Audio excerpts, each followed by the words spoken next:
Good morning, students. Welcome back to my 20th lecture. That is the wastewater treatment of your subject code PC 505 of Environmental Engineering 2. Now the wastewater treatment in the previous lecture, this is the wastewater treatment part 4, where I will discuss in this lecture. That is the 20th lecture. Now, in our the previous lecture, we were discussing the uh, primary treatment of wastewater, that is the sedimentation tank we have described. Now we'll come to the portion of the secondary treatment. Now, what is the secondary treatment of wastewater? Secondary treatment, mostly we mean secondary treatment of the wastewater means it is a biological treatment of wastewater. That usually we mean, but apart from that biological treatment, but there are the other treatments also coming into the purview of the secondary treatment, that is the chemical oxidation, coagulation, flocculation, and sedimentation, chemical precipitation, etc., etc. These are the all the categories as the secondary treatment of wastewater. But I would rather say mostly for removal of the organic matter from the wastewater, biological treatment process are commonly used in the overall world. Hence, the actually the secondary treatment means which is invariably consists of the biological reactor either in the single stage or in the multi stage as per the requirement to meet the discharge norms.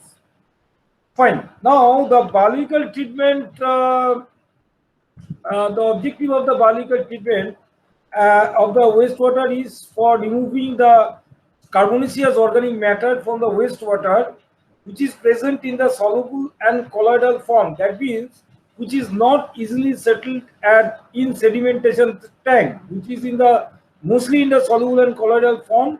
So these carbonaceous organic matter are removed by the process of the biological reactor, and not only this organic matter but also the removal of the nutrients such as nitrogen and phosphorus from the wastewater, that is under the purview of the biological treatment. So the objective of the biological treatment is to remove the organic matter as well as the nutrients like nitrogen and phosphorus from the wastewater. That is the basic objective. Now, the microorganisms, basically known as the bacteria, are used to convert these colloidal and dissolved carbonaceous organic matter into various gases and into cell tissue. Either they are converted the organic matter into various gases and the end product and liquid as well as the cell tissue. Now, the cell tissue having high specific gravity than water then can be removed in the settling tank. Hence, complete treatment of wastewater will not be achieved unless the cell tissues are removed. So, with every biological reactor, there are the settling tank where the cell tissues are settled, and the clear water will pass as an effluent from the settlement tank. So that is all time associated with the biological reactor. So this is the main functioning of the biological treatment. So there are the biological removal of the degradable organics involve sequence steps. What are the sequence steps? That is the mass transfer, that is the absorption, biological in enzymatic reactions. So these are the sequence steps of removal of the degradable organics in the wastewater. Fine. Now, stabilization of the organic substances by microorganism in a natural aquatic environment or a controlled environment of biological treatment systems is accomplished by two distinct metabolic processes. One is the respiration and synthesis, also called the catabolism and anabolism respectively. Now let us see the biological treatment in two distinct phases it has been occurred. Now let me explain you what is the metabolic process and what is the respiration and synthesis process. Let me clarify to you, and I will also explain you what is the catabolism and anabolism. These are the terminology used in the biological treatment of wastewater, where the bacteria removes the waste material that is the carbonaceous organic material in the wastewater. Now, let us have a discussion on the respiration part. Okay. Now, the respiration. What is the respiration? Now, a portion of the available organic or inorganic substrate is oxidized. Now, what is substrate? Let me clarify first. Substrate means the carbonaceous organic matter present in the wastewater is called the substrate. Vis-a-vis, we can call this is a food of the organism. That is the food of the bacteria. So, this carbonaceous organic matter, which we will call the pollutant in the wastewater, these are technically termed as substrate, which is nothing but the food for the organisms. So, substrate means food. That is the carbonaceous organic matter. Maybe organic or inorganic substrate present in water, which is oxidized by the biochemical reaction being analyzed by large protein molecules. That means the bacteria organisms, large protein molecules known as enzymes produced by microorganisms to liberate energy. So what is the fact? Now the enzymes are produced by the microorganism to liberate the energy, and these enzymes are produced by large protein molecules, which is help to catalyze these chemical reactions, biochemical reactions that I would say, for converting these organic and inorganic substrate, for oxidizing the inorganic and organic substrate. So these organic and inorganic substrate are oxidized by biochemical reactions being catalyzed by the protein molecules known as the enzymes, which is produced by microorganisms to liberate energy. Oxidation or dehydrogenation can take place both in the aerobic and anaerobic conditions. Under aerobic conditions, the oxygen acts as final electron acceptor for the oxidation. Under anaerobic conditions, sulfur nitrates, carbon dioxide and organic compounds act as electron acceptor. Now, the metabolic end products of the respiration are true organics like carbon dioxide, true inorganics like carbon dioxide, water, ammonia, hydrogen sulfide. These are the end product of the metabolic form. Now let us see the catabolism part. These are the metabolic part or end product I am going to highlight. Now let us see the catabolic part. Now the energy derived from the respiration is utilized by the microorganism to synthesize new protoplasm. To synthesize new protoplasm to another set of enzyme catalyzed reaction from the remaining portion of the substrate. The heterotrophic microorganism derive the energy required for cell synthesis exclusively through oxidation of organic matter, and autotrophic microorganisms derive the energy for synthesis either from the inorganic substance or from the photosynthesis. So there are the two types of bacteria there. One is the autotrophic, one is the heterotrophic, another is the autotrophic. What autotrophic does? Now autotrophic derive the energy for cell synthesis exclusively through oxidation of the organic matter, and these are the heterotrophic, and autotrophic organisms derive the energy for synthesis either from the inorganic substance or from photosynthesis. So one type of heterotrophic derives the energy from the organic matter, and autotrophic derives the energy from the inorganic and the photosynthesis. So these are the two differences. Now the energy is also required by microorganisms for maintenance of their life activities. How? Now in the absence of any suitable external substrate, now microorganisms derive this energy through the oxidation of their own protoplasm, and such situation reaches to the endogenous respiration or endogenous decay. Now the metabolic end products of the endogenous respiration are same as that of the primary respiration.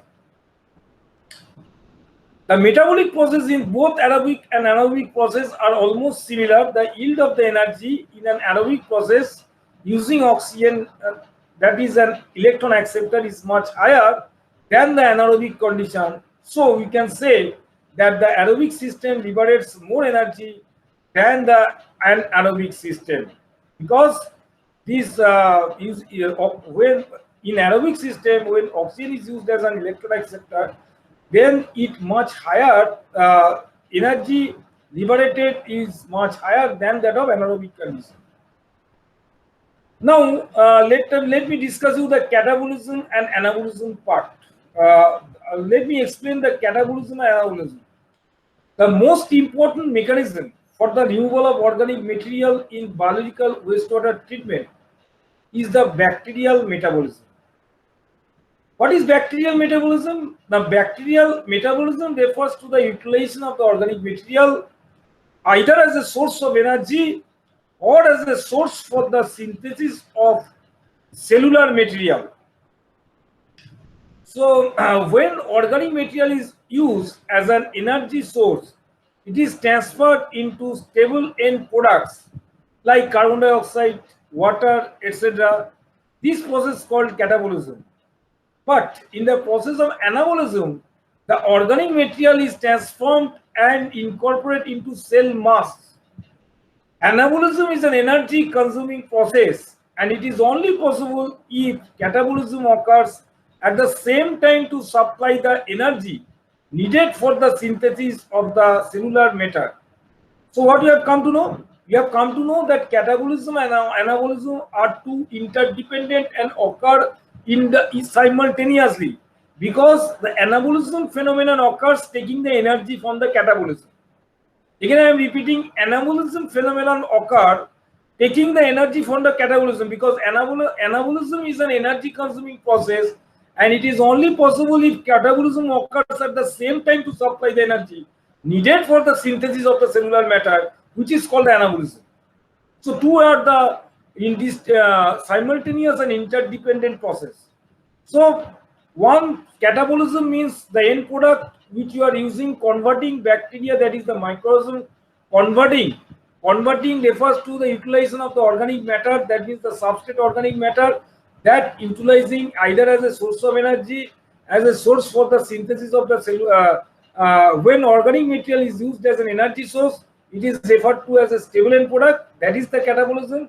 And in the process of anabolism, I am repeating again, the organic material is transformed and incorporated into the cell mass, and therefore this anabolism gets the energy from the catabolism because the two are the simultaneous process where the latter one is getting the energy from the catabolism process. So anabolism is an energy consuming process and it is only possible if catabolism occurs at the same time to supply the energy needed for the anabolism. Fine.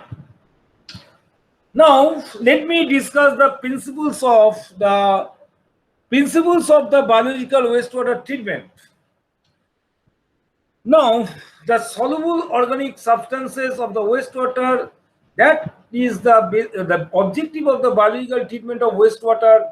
Again and again I am telling the removal of the organic substances present in the wastewater as well as nutrients like nitrogen and phosphorus. So the soluble organic substances of the wastewater, that has to be completely destroyed by biological oxidation. So part of it is oxidized while rest is converted into biological mass in the biological reactors. Now I am concentrating on that part where the biological mass is converted. So that end product of the metabolism are either gas or liquid or the synthesized biological mass, which is flocculate easily, and it can be easily separated in the clarifiers, which is called the settling basin or settling tank. So therefore, the biological treatment system usually consists of number one, a biological reactor, that means where the biological oxidation takes place, and associated with a sedimentation tank, where the biological mass flocculate and settles in the sedimentation tank, and the clear effluent will come out. To remove the produced, this sedimentation tank is provided to remove the produced biomass called the sludge. Sludge is nothing but the biomass which is precipitated in the settling basin after oxidation of the organic matter by the microorganism takes place. Okay, this is the fundamental system. Now the growth of the microorganism and rate at which the substrate will be utilized, as I have told you very beginning, that the microorganism will use the substrate vis-a-vis the carbonaceous organic matter as a food. So I can tell the microorganism growth will be there because it is using substrate as a food. And since the microorganism utilizing the substrate, the quantity of the substrate is utilized, that means it is being depleting. So one thing increasing, another thing is decreasing in due of time. What is increasing? Growth of microorganism is increasing in the process of the biological process. That means the microorganism growth is increasing and the substrate utilization rate is decreasing. Substrate utilization rate is increasing, so substrate will be decreasing. So we can see the growth of microorganism and the rate at which the substrate will be utilized with respect to time will depend on the type of the reactor employed and the environmental conditions. This can be discussed in the batch mode or the continuous mode. Because in laboratory, the two types of operations are there: a batch process for a particular time and a continuous study process. So two types of process I will show you the graph. You see the first figure I'm showing you the growth of microorganism under the batch process, and the second figure I am showing you the growth of microorganism under the metabolism in continuous reactor. That is that I am just describing to you. First, let me confine into the matter, that is the batch process. You see, the x-axis denotes the time and the y-axis denotes the mass of microorganism. So with respect to time, we are saying that the growth of microorganism occurring, and with respect to time, the substrate, that is the BOD, biochemical oxygen demand, is nothing but it is the substrate, it is the carbonaceous organic matter, because BOD is nothing but it gives the carbonaceous organic matter. It is the pollutant because it is equivalent of oxygen, as I have told you. In the characteristics of wastewater, the BOD is nothing but the oxygen equivalent of the carbonaceous organic matter present in the wastewater required by the bacteria to oxidize the organic matter. Okay. So actually BOD ultimately decreasing because the bacteria treats the wastewater. So BOD is decreasing means substrate is decreasing because substrate is utilized by the bacteria for synthesization of their good, for metabolism process of the bacteria. Now let me discuss the stages during phase commissioning of the reactor. First, the acclimatization acclimatized has to be bacteria, that is the microorganism has to be acclimatized with the wastewater. So at the beginning, the microorganism should be given time for being acclimatized, then they will act in the water. So for that, there is a lag phase where the acclimatized condition will take place.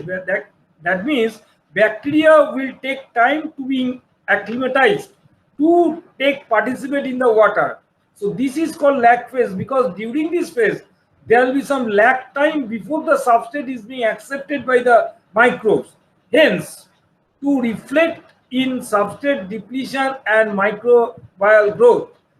So in this is the lag time. There is no growth of the bacteria. Rather, I would say there is no depletion of the substrate. There will be utilization of the substrate, because that lag phase I have not shown in this figure, but that has to be given for the acclimatized period. That means the bacteria has to be acclimatized with the type of wastewater to be treated. So this is called the lag phase. Now, log growth phase. This phase I have started because the action taking place from the log growth phase, which is that the substrate is adequately in the phase, and the rate of metabolism is only dependent on the ability of microorganism to utilize the substrate. Because this is log growth phase, means the substrate is being utilized by the bacteria and the metabolism rate is being taking place. Rate of metabolism is only dependent on the ability of the microorganism to utilize the substrate. The more utilization of the substrate is more growth of the microorganism.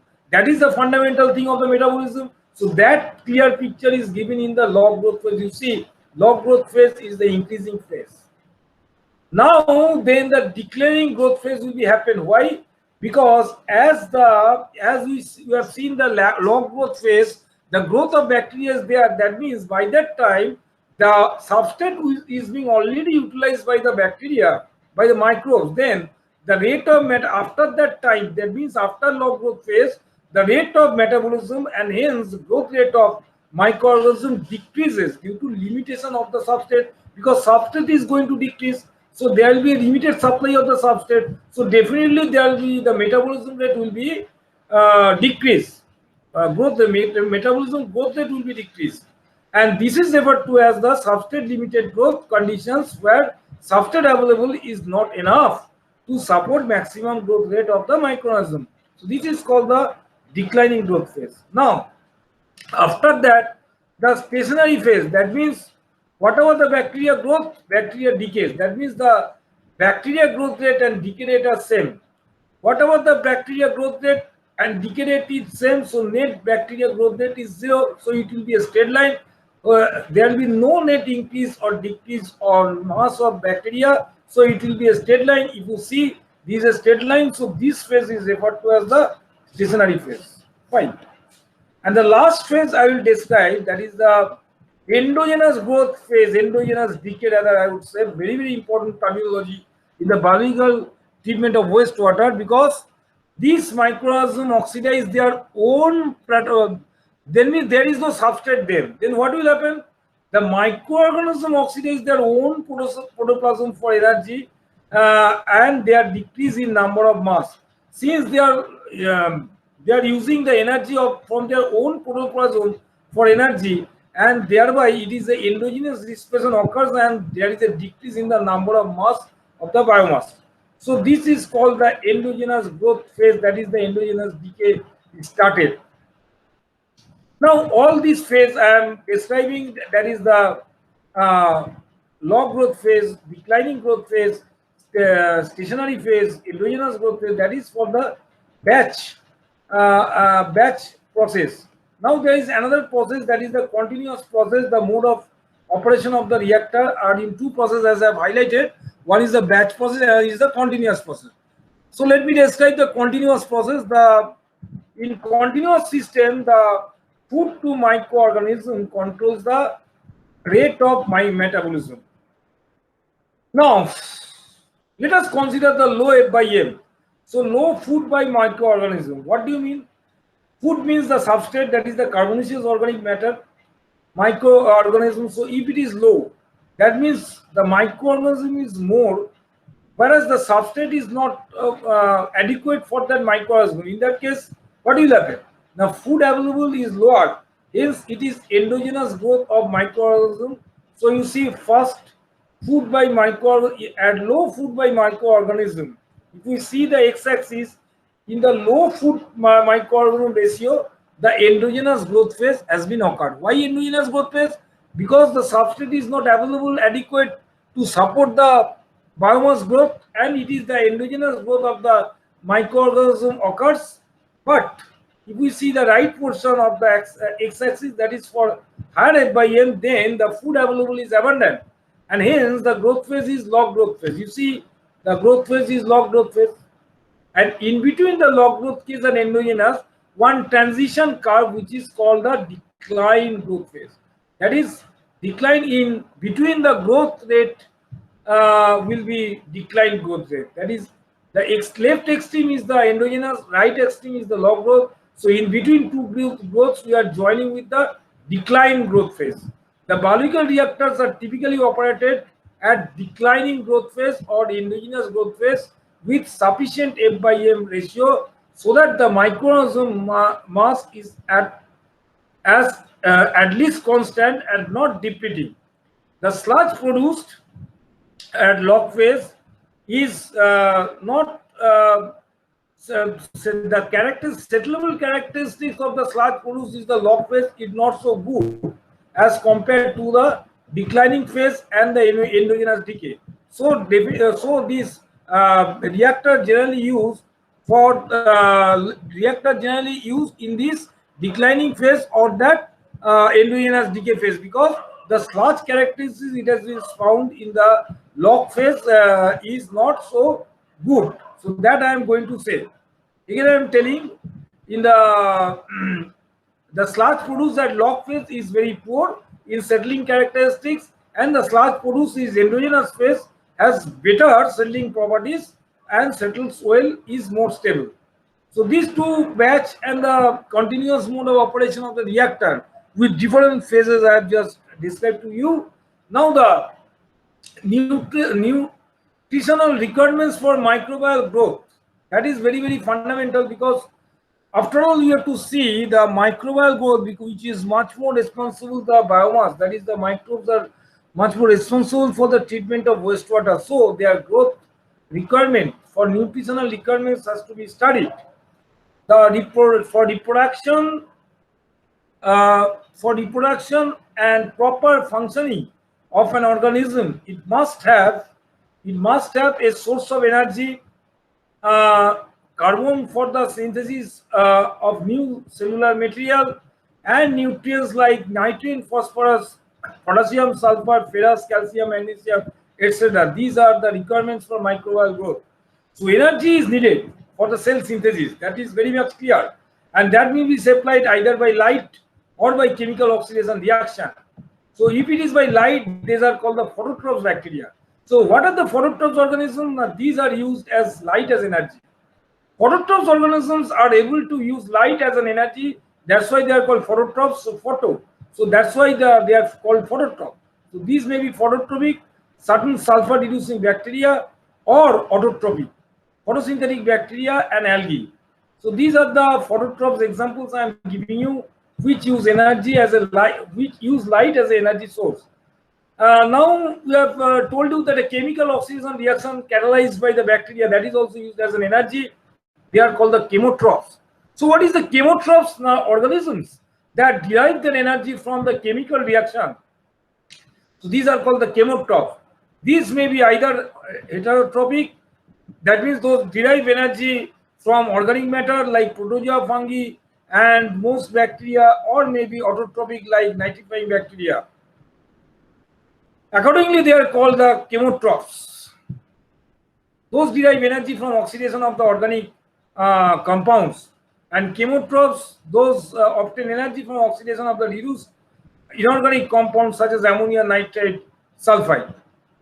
Another source I am going to highlight, that is the source of carbon. The source of carbon for synthesis of new cell could be organized matter, could be organic matter used by heterotroph, any carbonaceous organic matter where carbon is present. That carbon may be taken as the new cell, could be as carbon for synthesis for new cell, and it is used by the heterotrophs, and carbon dioxide used by the autotrophs as energy, source of energy. So different category of bacteria, whether it is autotrophs, heterotrophs, they are using the energy source as different to synthesize the organic matter. Let us see the nutrient and growth factors requirements. The principal inorganic nutrients required by the microorganisms are nitrogen, sulfur, phosphorus, potassium, magnesium, calcium, ferrous, sodium, chlorine. These are the principal inorganic nutrients required by the microorganism. Now, some of the nutrients are required in the trace amount like zinc, manganese, like these things. In addition to inorganic nutrients, I am highlighting these inorganic nutrients. Now, let us talk about the organic nutrients which also be required by some organisms, and they are known as the growth factors. Now, these are the compounds needed by an organism as constituents of organic cell material that cannot be synthesized from other carbon sources. So requirements of these nutrients offer from organism to organism. For aerobic process, generally minimum COD is to nitrogen is to phosphorus. COD means the carbonaceous organic amount, that actually it gives a carbonaceous organic matter, COD. So COD is to nitrogen is to phosphorus ratio is maintained as 100 is to 10 is to 1.5, generally maintained in the reactor. Then the reactor will perform well. In case of the anaerobic treatment, this is for aerobic treatment I am telling. In case of the anaerobic treatment, that requirement of the nutrient is much less. So that's why instead of the 100, it goes to 350. That means nutrient is less. So COD nitrogen phosphorus ratio is 350 is to 5 is to 1. That means the nutrient requirement is lower for anaerobic process due to lower growth rate of microorganism as compared to the anaerobic process. In anaerobic process, the nutrient requirement is much more because of higher growth rate of microorganism that we have seen.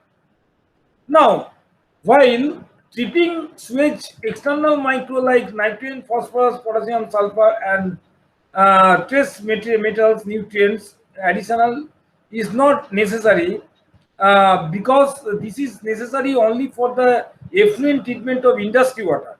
But for municipal domestic sewage water, this additional external macro and micro nutrients are not required, but these are the requirements. Definitely these are added, these are the nutrients are added for the wastewater coming from the industry. Now, type of microbial metabolism. Very, very interesting. Aerobic microorganism, anoxic microorganism, obligately anaerobic, then the facultative anaerobic. That should be, you should have acquainted, you should know this terminology of the biological treatment of wastewater, because the biological treatment of wastewater main thing is the microorganism, which basically oxidizes the organic matter and which treats the water. So let me discuss what is aerobic microorganism. Aerobic microorganism means the organism which lives in presence of oxygen. These are called the anaerobic microorganism. What does it mean? It means the molecular oxygen is used as terminal electron acceptor in respiratory metabolism. It is referred to as aerobic respiration. That means the organism that exists only when there is a molecular oxygen supply. This is this is called as obligately aerobic. In absence of that, in opposite of that, we see the obligately anaerobic. That means these are the microorganisms, those generate energy by fermentation and can exist in absence of oxygen. Just opposite of aerobic, one in presence of oxygen and another exists in absence of oxygen. Now, what is anoxic? Now, for some respiratory microorganisms, oxidized organic compounds such as sulfate, nitrate, nitrite can function as electron acceptor in absence of molecular oxygen. These are called the anoxic microorganisms. So they can, that means what is the difference between the anoxic and anaerobic? If I ask you the question, what is the difference between the anoxic and anaerobic? The difference between aerobic and anaerobic is very simple. One is the presence of oxygen, and is the absence of oxygen. But if I say you what is the difference between the anoxic microorganism and anaerobic microorganism, then there is a matter you have to understand. Again, I am repeating the anoxic case.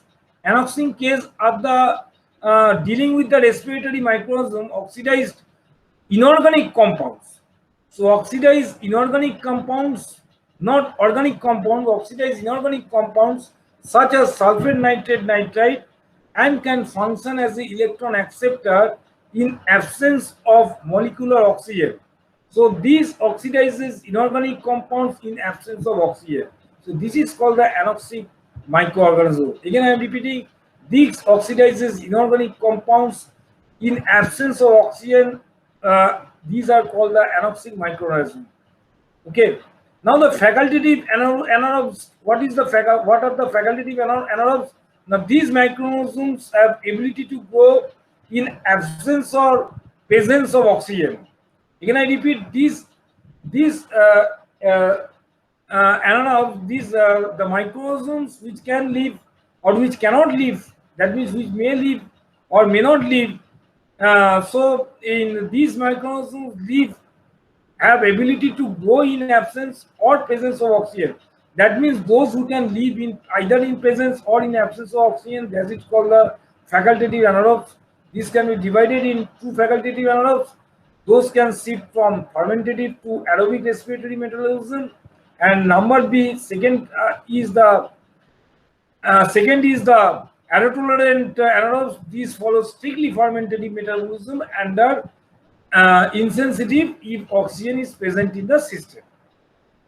So these are the four categories of that microbial metabolism. One is the aerobic microorganism, anoxic microorganism, obligately anaerobic, and the facultative anaerobes. Fine.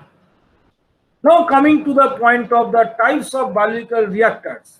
Now I am entering into the civil engineering treatment process. So far I have discussed about the biological terms because the bacteria of the biological terms in wastewater. So now I am going to the entering into the biological reactors. Now depending upon the availability of the oxygen or other terminal electron acceptor, the biological reactors mostly aerobic, anaerobic, anoxic, facultative process. So aerobic reactor means where the bacteria lives in presence of oxygen. Anaerobic, mostly the anaerobic bacteria works, that is called anaerobic treatment. Anoxic, also I have told you the oxidation of the inorganic material takes place in absence of oxygen. And facultative, that means two layer, both the aerobic and anaerobic bacteria is there. Now the bacteria are growing in the reactors in two phases. One, we can call it suspended growth process, where the bacteria are grown in suspension. Very, very important. One is the suspended growth process, another is the attached growth process. That is two classic process of biological treatment of reactor. That is, one aeration tank can be the suspended growth process, which is called the traditionally activated sludge process. Suspended growth process means where the bacteria are grown in suspension in the reactor without providing any media. And second one, it is the attached growth process where microorganism growth occurs as a biofilm formed on the media. That means in the reactor, in the aeration tank, if we insert one media, that is the attached surface, and we are allowing the microorganism to grow on that attached surface, then it is called the attached growth process. Example is the trickling filter. Now the media, that is the attachment surface, are of which materials? Mainly are of materials of, like you can say, the synthetic plastic, rocks, because the surface areas per volume should be more. So it has some high surface area per unit volume. So there will be the more bacteria, more microorganisms will be attached on that face. So that type of material, particle media, that type of media are inserted into the aeration tank to provide the attached growth process. So one I have described, that is the uh, bacteria is in suspension condition. That is the suspended growth process, because the growth takes place in suspended condition. And another, the bacteria growth takes place in the attached growth process. That is the in attached media, the bacteria growth takes place. So this is called the attached growth process. These two classic processes are there. One is the activated sludge process, which is the suspended growth process. Another is the trickling filter, which is referred as the attached growth process. Now, this media, I am talking about this media, could be stationary in the reactor. That is one thing I am telling you. When the bacterial layer is there on the attached growth process, then there is a, that is called the bacteria film. So one thickness of layer of the bacteria or microorganism formed in the surface, then this thickness is called biofilm. So there may be the fixed biofilm, that means the fixed attachment surface is there, or maybe the movable surface is there. So two type of attachment surfaces there. One may be fixed, that is stationary in the reactor. Example is the trickling filter, which will be discussed in details later on. And the this is called the fixed film reactor. Another thing may be called the moving biofilm reactor, that is MBBR, where the media, that is the attachment surface, is moving. So that is called the MBBR, that is the moving bed bioreactor. And the combination of two nowadays is very advanced. That is called the hybrid bioreactor. Hybrid means the mix. That is where both the suspended growth and the attached growth of the biomass takes place. So that is called the hybrid bioreactor. That means in the aeration tank, in activated sludge process, if you add and insert the one media, then it will be a hybrid. So both suspended and attached growth process will be obtaining. So this is called the hybrid, and it has been, by research, it has been found that the removal efficiency of the waste, that is the carbonaceous organic matter, much more in hybrid. That we'll discuss in details. The activated sludge process, the trickling filter, that is the attached growth process, suspended growth process, hybrid process of the reactor, that will be in detail discussed when in future lecture notes. So this is the biological treatment process we have described. Catabolism, metabolism we have described. We have described the batch process. We have described the continuous process. We have described how the reaction takes place, means how the growth of the microorganism takes place in the log growth phase, in the declining growth phase, in the stationary growth phase, in the endogenous growth phase. That we have discussed in details. So this is the preliminary. Just we have entered into the concept of the biological treatment of the wastewater, that is the secondary process. In the 21st lecture, in the next lecture, it will be discussed in details for the different reactors in the biological process. We'll enter into the detailed portion of this reactor, how it will process, how are the different types of reactors used in the biological process, that will be discussed. So students, I will upload these notes which I have discussed regarding the secondary treatment process, that is the biological reactor, in the Google Classroom. Kindly have a glance through the lecture notes, and definitely we will be meeting in the live classroom for interaction classes, that is the one-to-one interaction for any clarification needed for your queries related with this biological system, that is the secondary treatment of wastewater. So thank you all. Have a nice day.